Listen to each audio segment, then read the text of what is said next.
Friends, நம்ம இன்றைக்கி egg parotta பார்க்க போகிறோம். அதுக்கு பரோட்டாவை நல்லா வேக வச்ச பரோட்டாவை குட்டி குட்டியாக பிச்சு போட்டு வச்சுக்கோங்க. இப்போ ஒரு பேனில் கொஞ்சம் எண்ணெய் ஊற்றிக்கோங்க. எண்ணெய் ஊற்றுனதில் இப்போ நம்ம அரை பல்லாரி வெங்காயம் நீளமாக வெட்டினதை போட்டுக்கோங்க. இப்போ பாருங்கள், நம்ம வெங்காயம் போட்டு வெங்காயம் கொஞ்சம் லேசாக வதங்கிடுச்சு.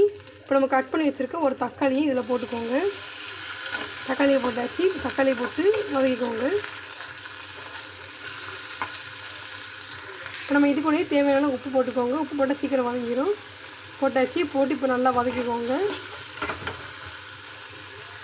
இப்போ பாருங்கள், நம்ம வெங்காயத்துக்கு நல்லா வதங்கிடுச்சு. இப்போ நம்ம இது கூட பொடிகள் போட்டுக்கலாம்.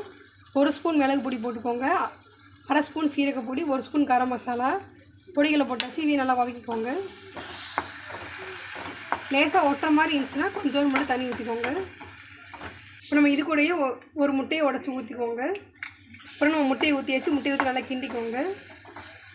முட்டை நல்லா உதிரியாக வர தண்டிக்கு நல்லா கிண்டிக்கோங்க.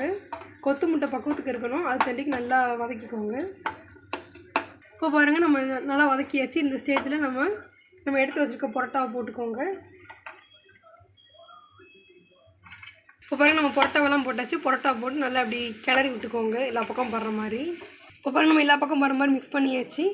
அவ்வளோதான், நம்மளோட சுவையான எக் பரோட்டா ரெடி ஆயிடுச்சு. நீங்கள் வீட்டில் ட்ரை பண்ணி பாருங்கள், ரொம்ப டேஸ்ட்டாக இருக்கும்.